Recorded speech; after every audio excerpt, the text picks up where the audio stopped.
Warahmatullahi wabarakatuh. Alhamdulillah wa syukurillah kita bisa berjumpa kembali dalam keadaan sehat walafiat. Kedua kalinya sholawat serta salam kita sanjungkan dan kita junjungkan kehadirat Allah yang Maha Esa dan Nabi Muhammad Shallallahu Alaihi Wasallam yang senantiasa kita curahkan rahmatnya kelak di yaumil akhir untuk mendapatkan surganya. Allahumma amin. Baik, pada hari ini, pada pertemuan yang sangat hebat ini, warga belajar PKBM Cendekia Lampung Tengah masih semangat ya? Ya, di sini saya Amiati SPDI sebagai tutor mata pelajaran kewarganegaraan dari PKBM Cendekia Lampung Tengah akan memaparkan tentang stop pelanggaran HAM. Nah, kita akan membahas berbagai macam pelanggaran dan makna-makna dari hak asasi manusia.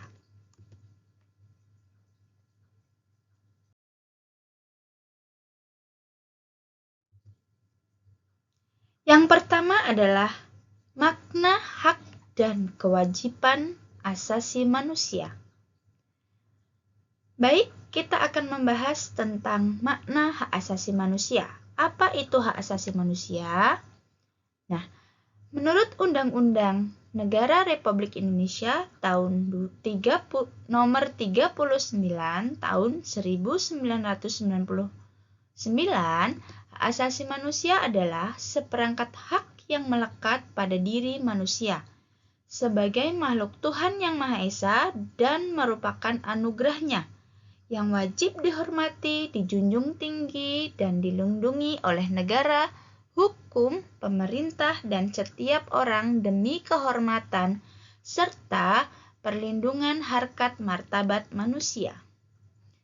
Berdasarkan pandangan tersebut, dapat disimpulkan bahwa hak asasi manusia memiliki beberapa ciri khusus, yaitu sebagai berikut. Yang pertama adalah hakiki. Hakiki yaitu ada pada setiap diri manusia atau ada pada diri setiap makhluk Tuhan. Maksudnya, di setiap manusia ciptaan Tuhan pasti memiliki hak asasi manusia. Yang kedua adalah universal.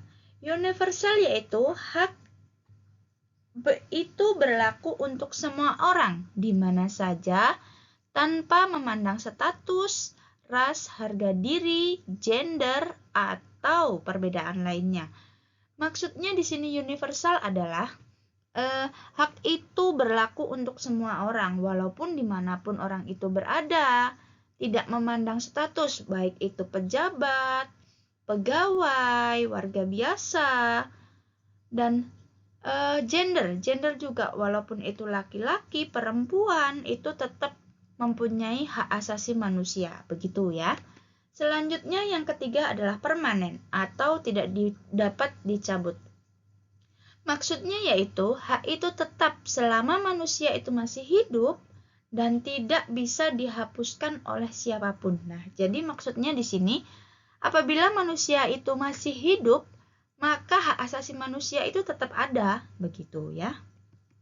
Dan yang keempat adalah tidak dapat dibagi. Apa maksudnya? Tidak dapat dibagi yaitu semua orang berhak mendapatkan haknya. Apakah itu hak sipil, atau hak politik, atau bahkan hak ekonomi, sosial, dan budaya. Begitu ya.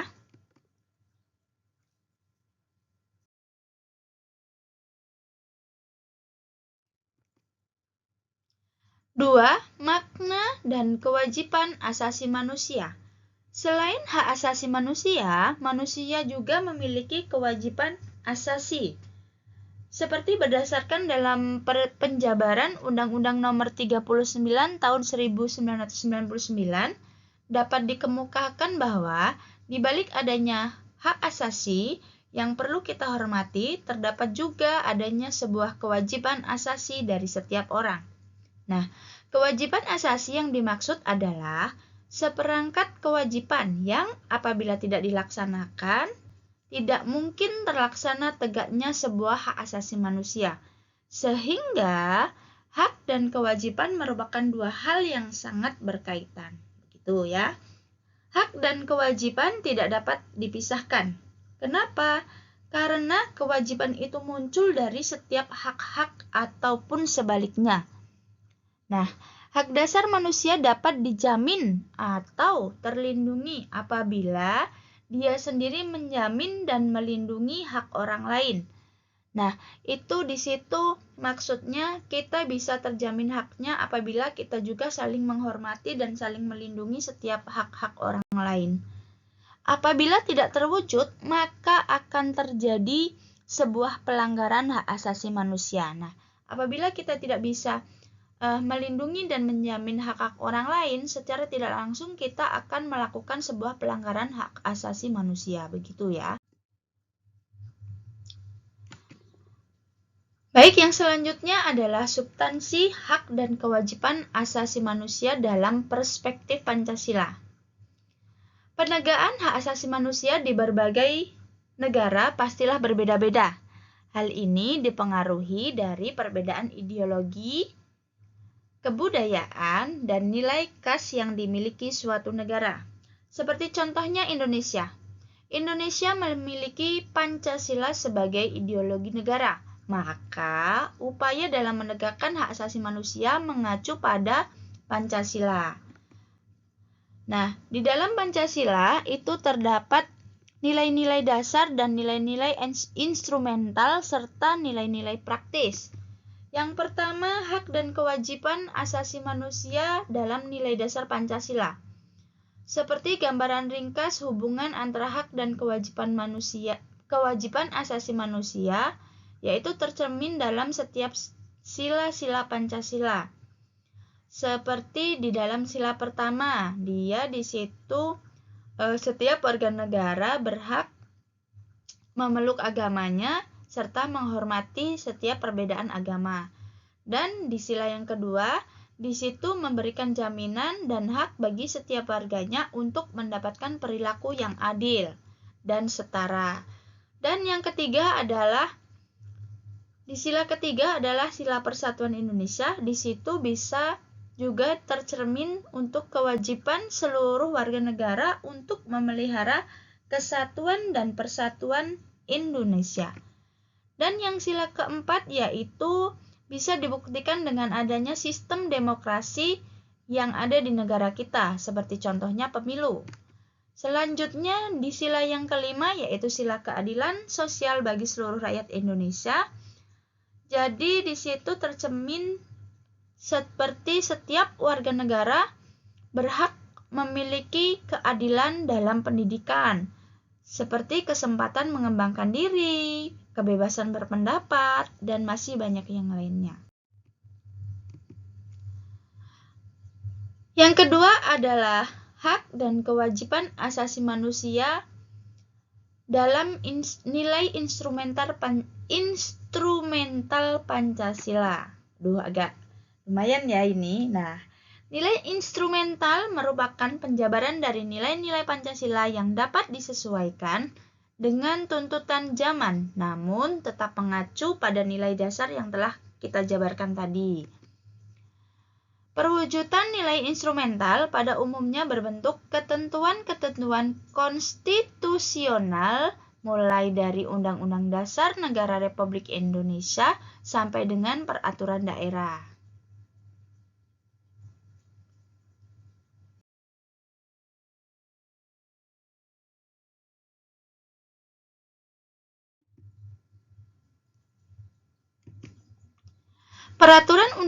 Peraturan perundang-undangan yang menjamin hak asasi manusia yaitu diantaranya sebagai berikut. Yang pertama, pastilah Undang-Undang Dasar 1945. Berdasarkan amandemennya, di situ tercermin dalam pembukaan Undang-Undang Dasar seperti pasal 27 sampai dengan pasal 34.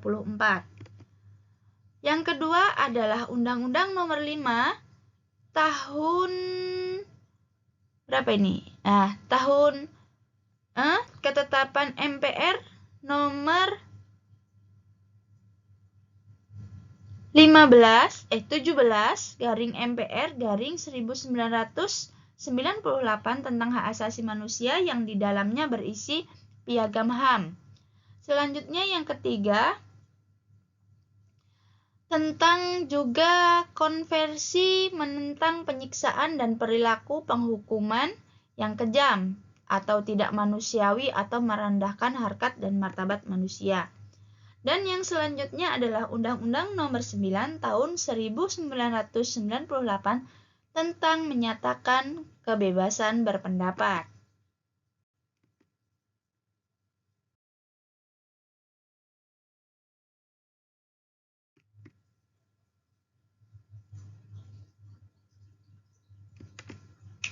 Yang ketiga adalah hak dan kewajiban asasi manusia dalam nilai praksis. Nilai praksis merupakan kewujudan dari nilai instrumental dalam kehidupan sehari-hari tentang bagaimana warga negara melaksanakan nilai Pancasila baik tertulis maupun tidak tertulis. Nah, nilai praksis Pancasila selalu berkembang dan dilakukan perubahan dan perbaikan sesuai perkembangan zaman dan aspirasi masyarakat. Hal ini dikarenakan Pancasila merupakan ideologi yang terbuka. Nilai praksis dari hak dan kewajiban manusia dapat terwujud apabila seluruh warga negara menunjukkan sikap positif dalam kehidupan sehari-hari dengan mengacu juga dalam nilai-nilai Pancasila.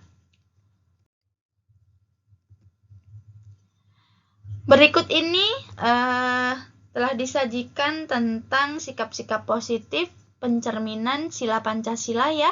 Dari yang sila yang pertama. Nah, sikap positifnya yang bisa diambil untuk sila pertama apa? Nah, contohnya mengembangkan sikap hormat menghormati dan bekerja sama antar penganut beragama dan kepercayaan berbeda terhadap Tuhan Yang Maha Esa. Nah, itu dari sila pertama yaitu ketuhanan Yang Maha Esa.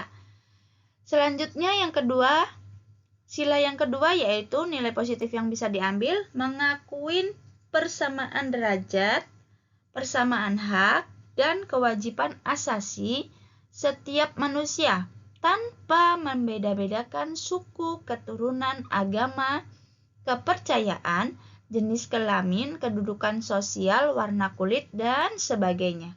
Selanjutnya di sila ketiga, sikap positif yang bisa kita ambil adalah mengembangkan rasa cinta tanah air dan bangsa.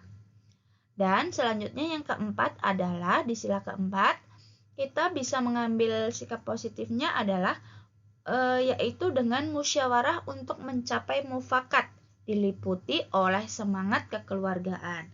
Selanjutnya untuk sila yang terakhir adalah sila yang kelima.